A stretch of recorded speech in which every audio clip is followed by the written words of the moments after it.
Welcome along. Breaking news tonight that GB News can reveal before anyone else. After the Southport massacre, the government ordered an urgent review into the counter-terror programme PREVENT, the same programme that Axel Rudikabana was referred to 3 times before he stabbed children to death. Now, before I get into the details, we approached the government earlier today about what I am about to reveal. They hadn't decided on their response to this report. Well, it looks like they've been spooked into one, and in the last few minutes have decided to reject the advice. Left to their own devices, though, who knows?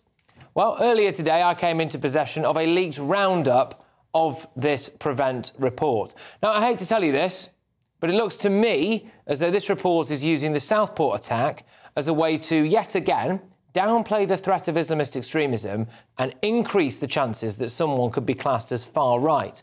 The roundup appears to give radical Islamist extremism the same amount of page space as extreme misogyny, environmental extremism and the movement for Sikh independence.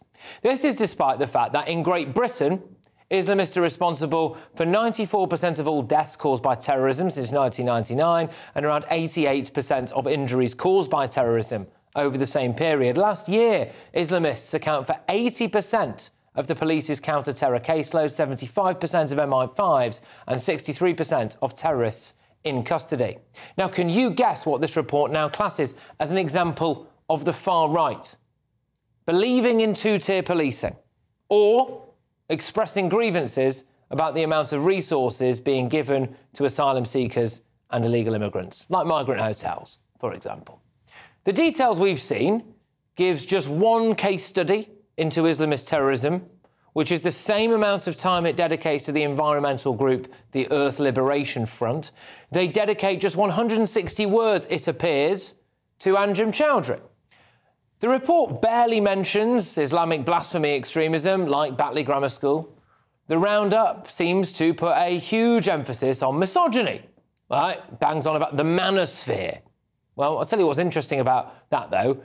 It appears to skirt over the largest example of extreme misogyny that Britain has ever seen, the Pakistani rape gangs. In fact, well, you'll love this, and by that I mean hate it, obviously.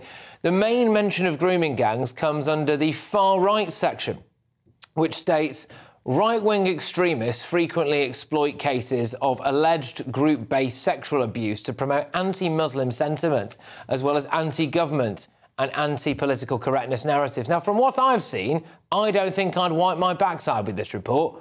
What it seems to want to do is this: take the focus off ideologies and put that on individual behaviours. Now, OK, I can see the logic there to an extent, but it would take the focus off Islamism, say, and put more on, oh, do they have an obsession with gory content online? But this is a problem for 2 main reasons, as I see it. Number one, it lets radical Islamist organisations off the hook. The report does not appear to mention things like radical mosques, Islamic centres, radical private schools, forums, etc. The man who reviewed PREVENT was William Shawcross. Now, he is on record saying that there has been an attempt to minimise radical Islamism within the PREVENT programme and that this is a problem. And now, look what's happening. So to be really clear on this, and this is mind-blowing, right? In August 2023, a report called for PREVENT to shift more focus towards Islamist terrorism instead of right-wing terrorism. And at the start of 2025, here we are, we've got less focus on Islamist terrorism and apparently more focus on right-wing terrorism.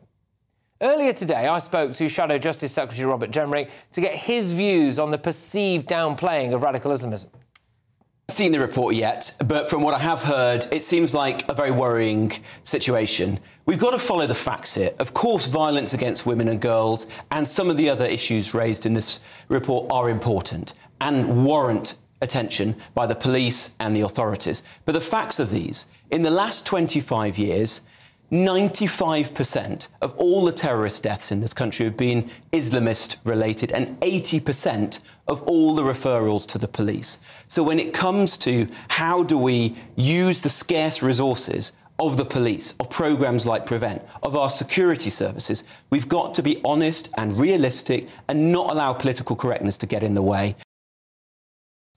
Well, as I was saying, there's a second thing that I think is wrong with this.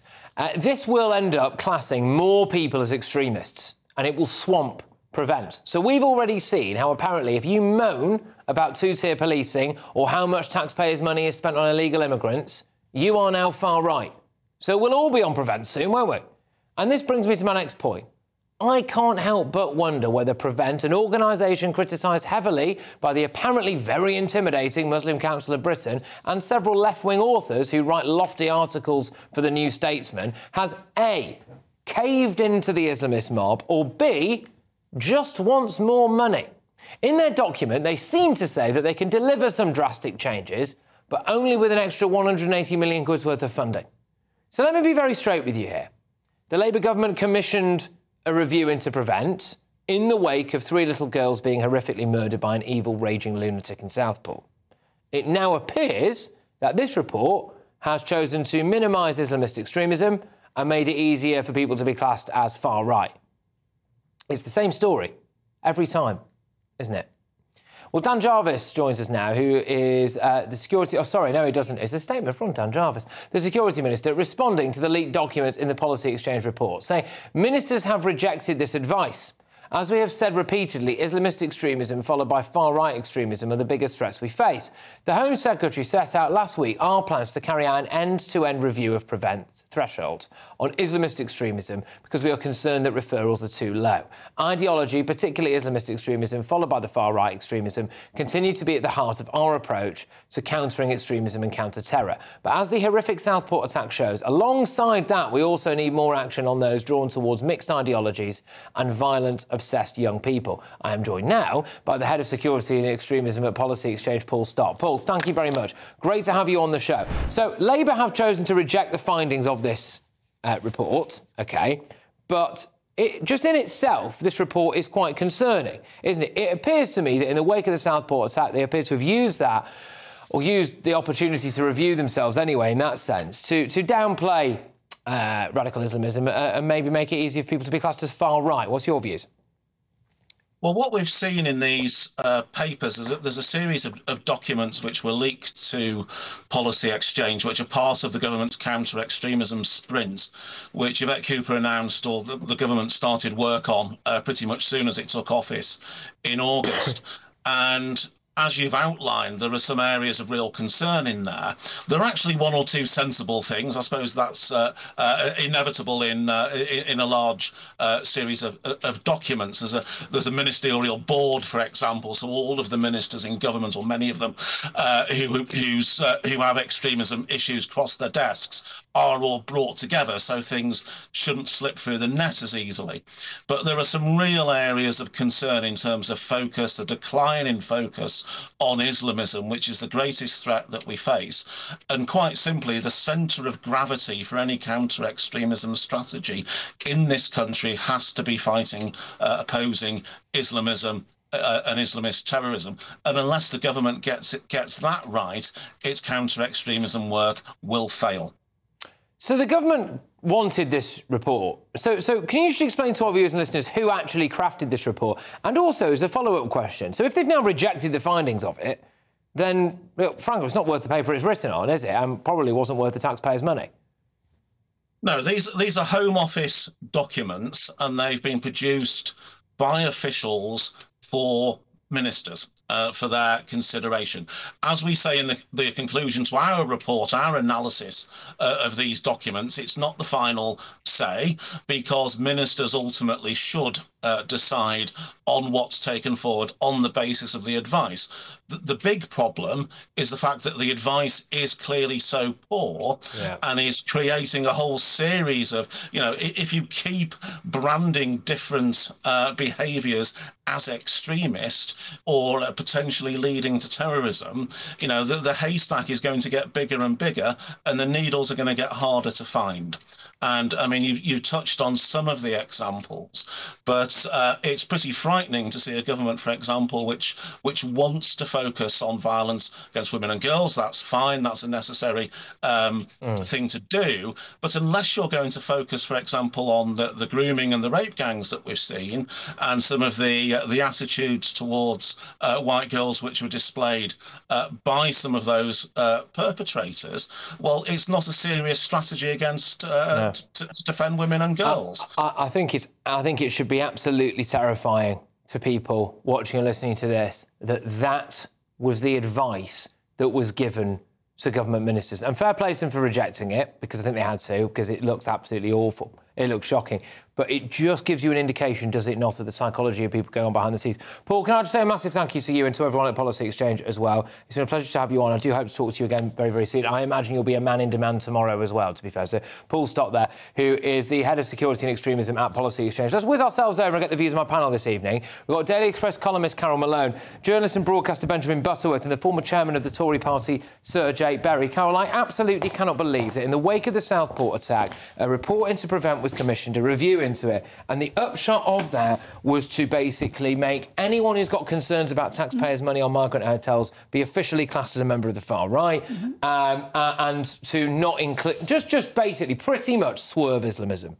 This government now, this country, the people running this country, they have a fatal unwillingness to confront Islamic extremism. And this report, you said fair play to them for rejecting it. I think if they thought they could have imposed this on us, they would have. But I think they know they're never going to get away with it in a million years. One of the things, this report, done by a group called Sprint, which the Policy Exchange has called confused. They're way more than that. They're evil and they're dangerous. They have called the grooming gangs, quotes, an alleged problem. They have said two-tier policing is a right-wing narrative. This is outrageous. You know, this is everything that the people in this country are currently raging against, and it's a slap in the face to the people in Southport, to the victims, to their families, and to the people generally in Southport, because especially in the light of the fact that we now discover the police try to hide the terror element of Ruba Kubana's crime. So we know now that the people in this government want to hide Islamic terror. You mentioned some stats there before. You said that 94% of all the deaths. Also, 75% of MI5's caseload last year was on Islamic extremism. 80% of police have counter-terrorist time. So this cannot be deprioritised. And what they're trying to say, let me just say this, what they're trying to say is a harmful communication is every bit as dangerous as Islamic extremism. Well, they also, one of the other things that they were very keen to do was go against what the government initially said, which was to increase non-crime hate incidents, which is, again, a bit of a shocker. Before I come to you, Benjamin, Joe, I want to come to you on this. Do you think that had this not been exposed tonight here, essentially leaked and exposed here at GB News through Policy Exchange, etc., that they would have gone ahead and imposed this on us? 100% yes. I can tell you, the civil service, this was a reaction to the appalling events in Southport. What an insult to those families who are mourning the death of their beautiful girls, that the government would go away and commission civil servants, and the civil servants, Prevent in this case, would come up with these sort of recommendations. How disgusting that would happen. Southport should have been a moment of unity for this country, people coming together in shared revulsion at the appalling crimes. And this goes completely against that. It's an absolute disgrace. And, you know, it'd be very easy for government to say, well, we're not going to accept this. This is just civil service waffle and you know, we don't accept it. Of course, leadership comes from the top, and the government will have set the framework that they would have asked Prevent to go and look at, and they have responded. This is a reaction to what the Labour government asked Prevent to come up with. I think this shows, and I think we've actually maybe clocked this. Now, you know, Labour might deny this, and to be fair on them, I'll say it again, they've released a very strongly worded statement saying they're going to reject the findings of this report. Yeah. So I'll make it very clear. But that's only fair that we say that. But I think, reading between the lines here, that report, in my view, was commissioned to say, how do we stop future disorder after an incident like the Southport attack? Well, look at the dates. How do we stop the Southport attack? This was a reaction to the Southport attack. You can see it from the dates. And let's look what else is in this report. They say that anything that is going to create psychological harm should be treated as an act of terrorism, basically saying that they're criminalising upsetting people, which last time I checked shouldn't be a crime. And they're also saying people who believe in conspiracy theories, maybe they believe in UFOs, maybe they believe about the flat Earth, should be treated the same as murderous Islamist as terrorists. This is a disgrace, and it's the government failing in its only duty, that is to keep the people of this country safe. But when you look at this, I mean, Carol put a point there, which is that there appears to be a desire to downplay and hide the threat of Islamist terrorism. Would you agree with that? That's quite obviously a completely unreasonable conclusion.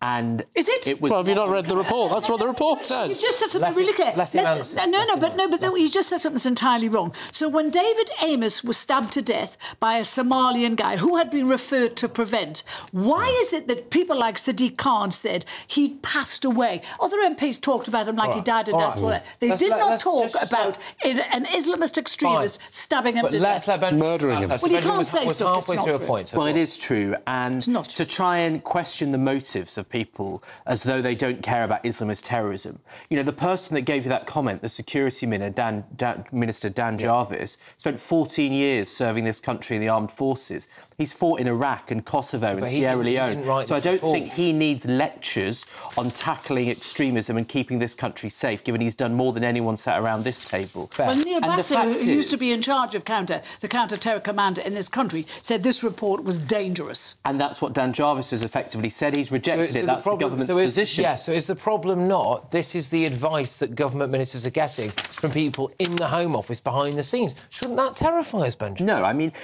they've rejected the results, and I read the Policy Exchange article, and it seemed a bit much.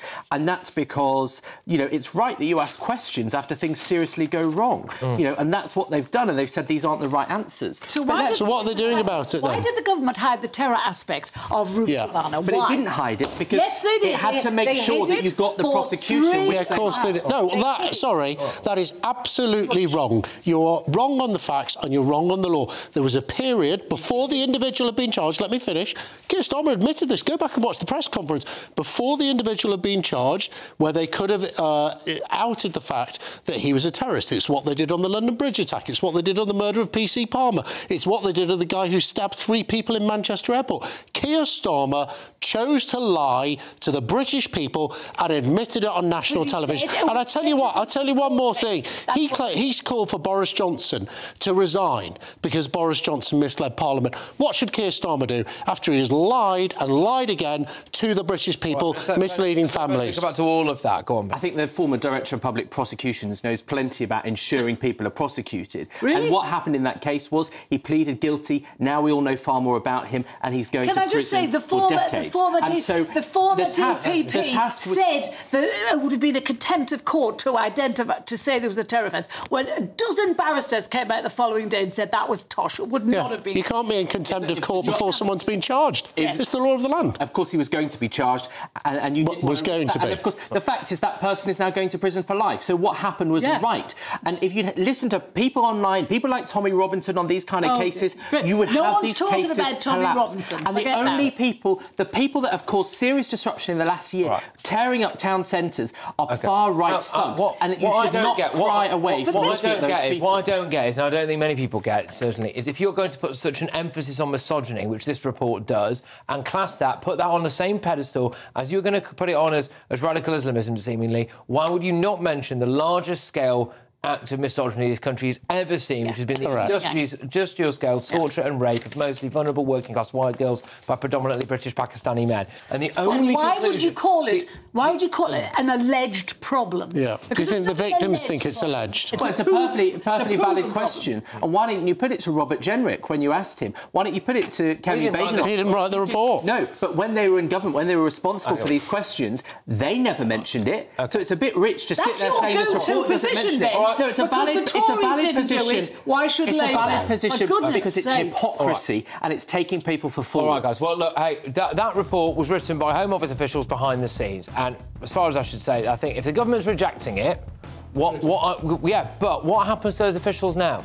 That's the thing. What should happen to those officials if they've written a report which the government has said is not fit for purpose and completely misses the point? Do those civil servants face any kind of punishment? We'll come back.